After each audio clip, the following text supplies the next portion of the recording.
The entire office fell silent the moment those cold, heartless words echoed across the conference room. Every keyboard stopped clicking. Every pair of eyes turned toward one exhausted father who had spent years giving everything he had to a company that suddenly treated him like he was nothing. The CEO folded his arms and spoke with complete confidence, believing no ordinary employee would ever dare challenge his authority. "Do as I said or quit." What happened next shocked every person in that building and became a lesson about dignity, courage, and the true meaning of leadership that no one would ever forget. Before we begin this unforgettable story, please take a moment to like this video, leave a comment, share it with someone who believes in kindness and second chances, and subscribe to the channel Heart Kindness Tales. Your support helps us bring more emotional stories that remind the world compassion still exists. Morning sunlight spilled through the glass walls of Northcrest Dynamics, painting long golden reflections across polished marble floors.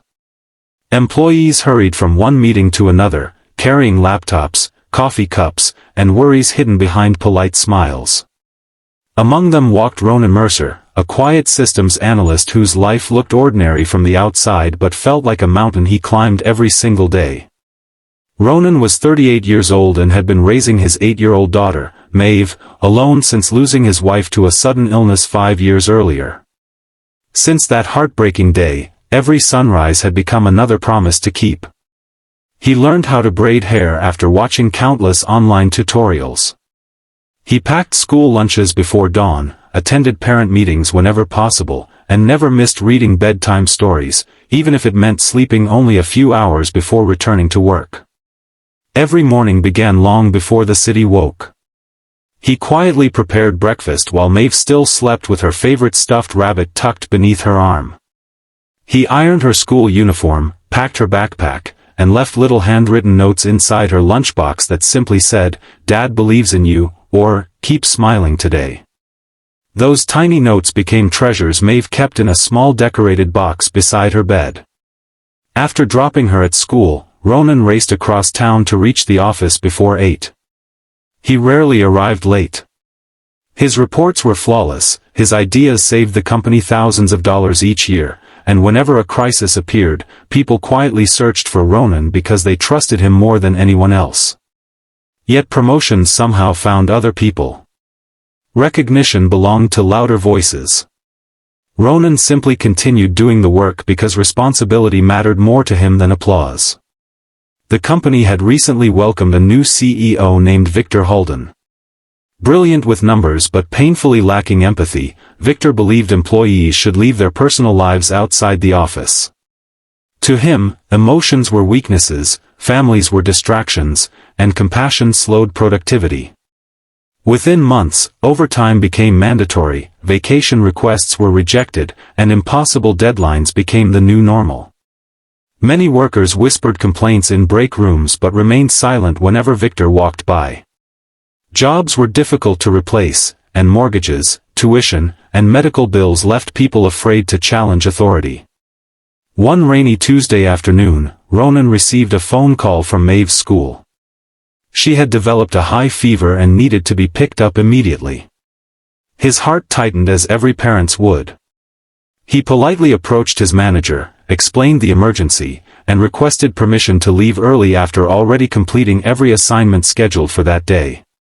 Unfortunately, Victor happened to be walking past the office. He stopped, listened for only a few seconds, and interrupted without asking another question.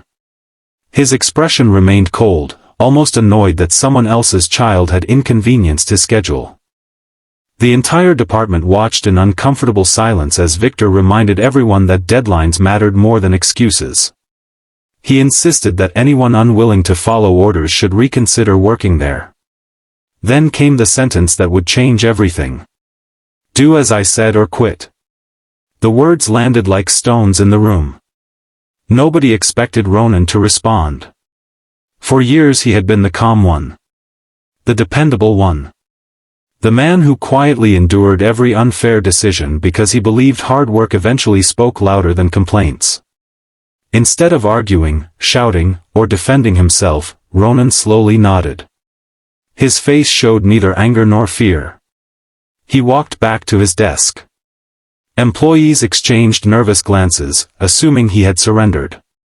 But Ronan calmly opened the bottom drawer, removed a worn cardboard box he had kept there for years, and began placing inside it a framed picture of Maeve, a faded coffee mug with tiny cracks along the rim, several notebooks filled with handwritten ideas, and the small plant his daughter had proudly given him on Father's Day. The room became eerily quiet. One by one, nearby employees stopped pretending to work. Someone whispered that he couldn't actually be leaving. Another quietly stood up. Then another. No one had ever seen someone choose self-respect over fear so peacefully. Ronan carried the box beneath one arm and walked toward the exit without looking back. His footsteps echoed through the hallway while dozens of employees silently watched. Not a single person laughed. Not one person believed he was making a mistake. As he stepped outside, the cool rain had already begun to fall. Instead of feeling defeated, he felt strangely free. For the first time in years, he had chosen his daughter over a paycheck without apology. That afternoon he reached Maeve's school just as the nurse helped her sit up. Her cheeks were flushed with fever, but the moment she saw her father, she smiled with complete trust.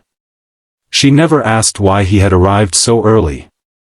She simply reached for his hand, knowing he would always come. They spent the evening together wrapped in blankets while rain tapped gently against their apartment windows. Ronan prepared homemade soup using the last fresh vegetables in the refrigerator. After Maeve finally fell asleep, he sat alone at the kitchen table staring at unpaid bills, wondering how long their savings would last. Fear quietly entered the room. But regret never did. The following days tested him harder than any challenge he had ever faced. Job applications disappeared into silence. Interviews ended with promises that nobody kept. Every rejection letter reminded him that loyalty meant very little in today's world. Still, every morning he smiled for Maeve. She noticed the worry hiding behind his eyes anyway. One evening she handed him a folded drawing showing the two of them holding hands beneath a bright yellow sun. Across the top she had written in careful handwriting, "My dad is the bravest person I know." Ronan couldn't stop the tears. He realized that while companies measured success through profits, his daughter measured it through love. Sometimes that was worth far more. Weeks later, something unexpected began happening inside Northcrest Dynamics. Systems Ronan had quietly maintained for years started failing one after another. Deadlines slipped. Clients complained. Hidden problems he alone understood became impossible to solve. The executives finally realized that the quiet employee they had overlooked had actually been holding the company together. Victor demanded quick solutions, but none appeared. Meanwhile, one of the company's oldest clients learned why Ronan had left. The story spread through professional circles, not because Ronan told anyone, but because several employees who witnessed the incident could no longer stay silent. Public opinion changed quickly. People admired the father who chose dignity over intimidation. 1 month later, Ronan received an unexpected phone call, not from Victor, but from the founder of a respected technology firm that valued integrity as much as talent. They had heard about his work, his reputation, and the courage he showed when forced to choose between his child and his career. The offer they made nearly doubled his previous salary, included flexible hours for parents, excellent healthcare, and the opportunity to lead a team built on respect instead of fear. For the first time in years, Ronan felt hope replacing exhaustion. When he walked into his new office, the walls displayed a simple message every employee could see. People first. Success follows. Those 4 words changed everything. Months later, Northcrest Dynamics continued losing talented workers while Ronan's new team flourished. Productivity increased not because employees feared losing their jobs but because they genuinely wanted to give their best. Even Victor eventually admitted that leadership built on intimidation always collapses, while leadership built on respect creates loyalty no amount of money can buy. Ronan never celebrated revenge. He simply kept living the life he had always wanted, one where his daughter never questioned whether she came first. Years later, Maeve graduated at the top of her class. As she walked across the stage, she searched the audience until she found the familiar face that had never failed to appear whenever she needed him. She smiled. He smiled back. At that moment, every sacrifice became worthwhile. If this story touched your heart, please like this video, share it with your friends and family, leave a comment, and subscribe to Heart Kindness Tales. Your support allows these stories of hope, courage, and compassion to reach people who may need them the most.